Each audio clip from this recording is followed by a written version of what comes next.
noche.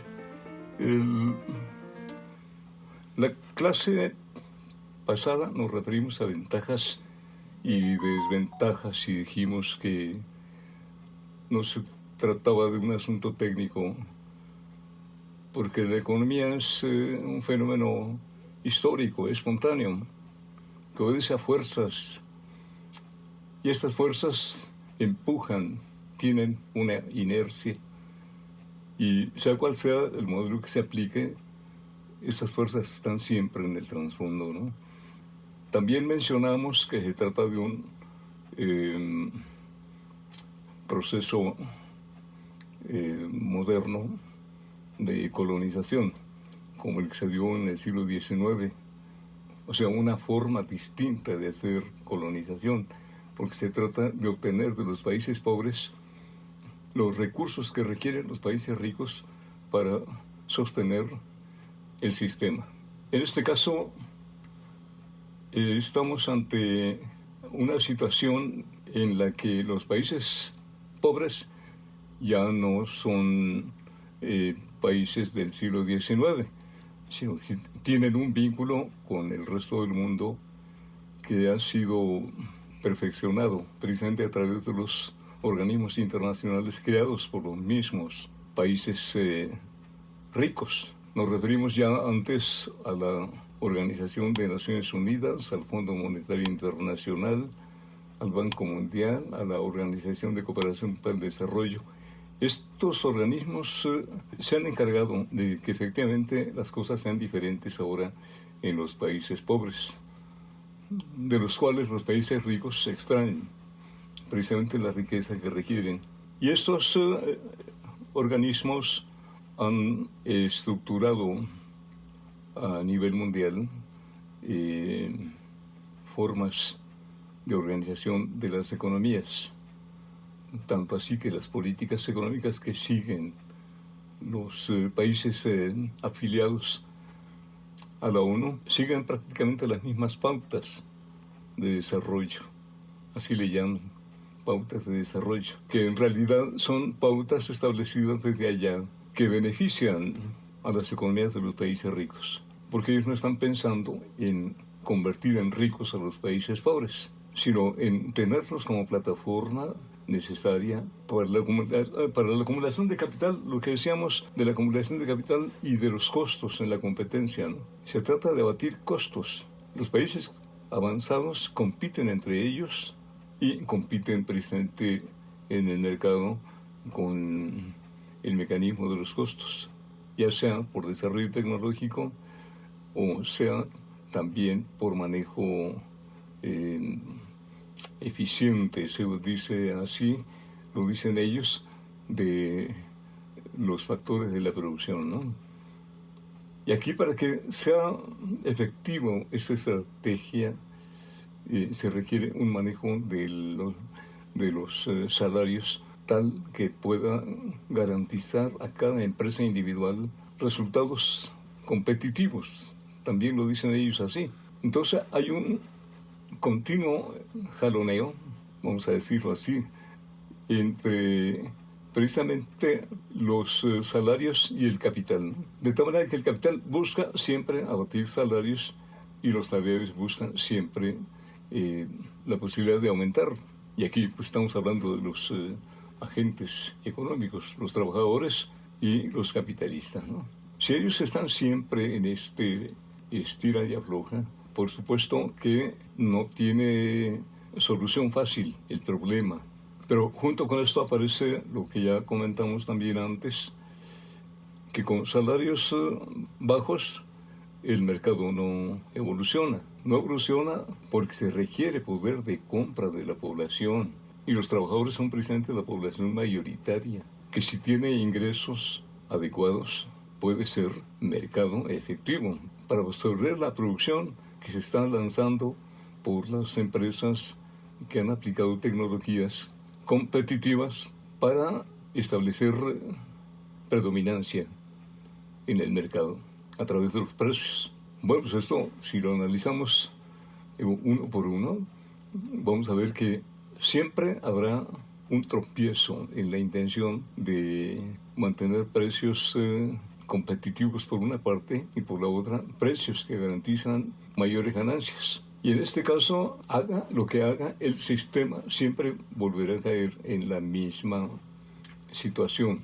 Tiene quizá éxito en una primera etapa, pero pasa muy poco tiempo antes de que se empiecen a manifestar las repercusiones. Cada capitalista dice: yo voy a tener predominancia, pues sí, y empujan sus inversiones y sus procedimientos de operación para obtener eso que se propone, pues la predominancia, ¿no? Esta se logra precisamente por la presencia y cobertura en el mercado. La cobertura mayor puede ser garantía temporal de predominancia, precisamente.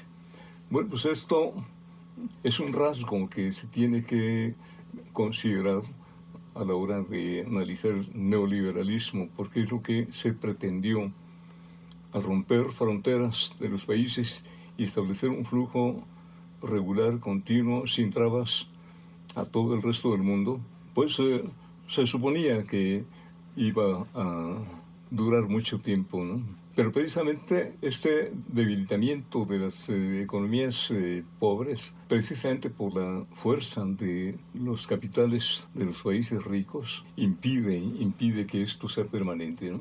Por lo mismo que decíamos, se requiere del mercado. Y bueno, pues las empresas de los países pobres lo que venden son fundamentalmente materias primas, ¿no? Insumos. Y esto, pues el valor agregado en estos insumos es muy bajo y no alcanza a convertirse en un factor de crecimiento de estas economías. Pero sí se convierte en un factor de crecimiento y fortalecimiento de las empresas de los países ricos. Por un tiempo muy breve, lo podemos ver en el periodo neoliberal, duró demasiado poco antes de que ocurriera la primera crisis. Podemos decir que empezó a inicios de los 80 del siglo XX. Ya para el 2001 ya teníamos una crisis y los gobiernos ricos tuvieron que acudir a rescatar precisamente el sistema financiero.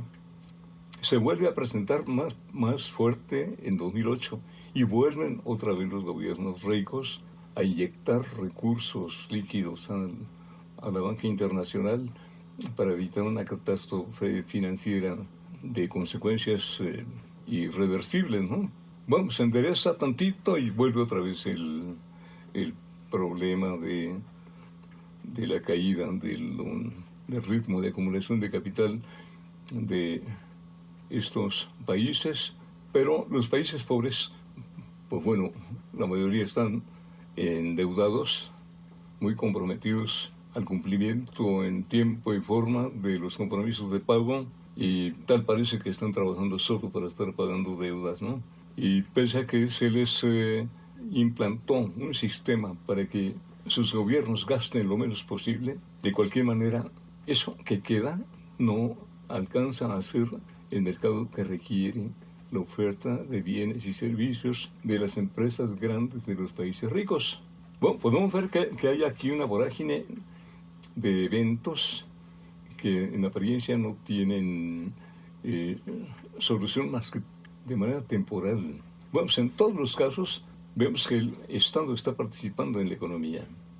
Cuando los países ricos entran en crisis severas, inmediatamente acuden los países ricos, los gobiernos ricos, a rescatarlos. ¿Qué pasaría si quedaran libres en el mercado? Se derrumbaría absolutamente todo. Entonces decimos, ¿es importante o no es importante que participe el Estado en la economía? Ese es un asunto que tenemos que ubicarlo precisamente en el siglo XX y encontrar así allí, en esta etapa, desde los años 30 hasta el inicio de la década de los 80 del siglo XX, ¿qué fue lo que motivó que hubiera esta preocupación por la participación del Estado en la economía? Podríamos encontrarla en el hecho de que había surgido el modelo socialista en donde el Estado se presumía era propietario de los medios de producción y se suponía que si en los países capitalistas se implantaba la participación del Estado, iba a adoptar finalmente un modelo socialista, ¿no? Cosa que es imposible. Tendríamos que decir por qué, porque es imposible esto. Pero sí dio lugar a que hubieran teorías en donde se manifestaba la preocupación presente por la participación del Estado en la economía y una especie de lucha de los capitalistas por impedir que hubiera aquí programas sociales que estuvieran orientados precisamente al bienestar de la población mayoritaria. Y de ahí surge este concepto, ¿no?, de economía del bienestar, y surge en los años 50, y surge en Estados Unidos como un planteamiento teórico, aunque a nivel de ensayo, ¿no?, pero se cobra bastante relieve por las ideas que están contenidas precisamente en esta teoría, ¿no? O en este ensayo. Lo cierto es que no es solo México el que está haciendo economía del bienestar, lo está haciendo Estados Unidos y lo están haciendo otros países también, ¿no? En algún video anterior comentamos brevísimamente por qué ocurrió así, pero finalmente todos estos programas sociales contribuyen precisamente a facilitar las relaciones entre los factores de la producción, para que no sean tan tensas y facilitar que el capital viva una atmósfera de equilibrio social para hacer sus negocios, ¿no? Eso fue un resultado que pudimos ver en la década de los 50 y 60, que sí contribuyó precisamente a esto de mantener este equilibrio temporal, y prosperaron las empresas y surgieron muchas empresas muy grandes. Pero otra vez volvemos a la concentración, pues, del capital en unos cuantos agentes capitalistas. Y esta concentración por eliminación de otros capitalistas es precisamente lo que conduce otra vez al desequilibrio. Y otra vez volvemos al mercado, ¿no? La economía de mercado es así, ¿no? En ese caso, tendríamos que hablar un poco y hablamos de las hegemonías, también de los países no hegemónicos, que son precisamente los países pobres, y hablamos de ventajas y desventajas.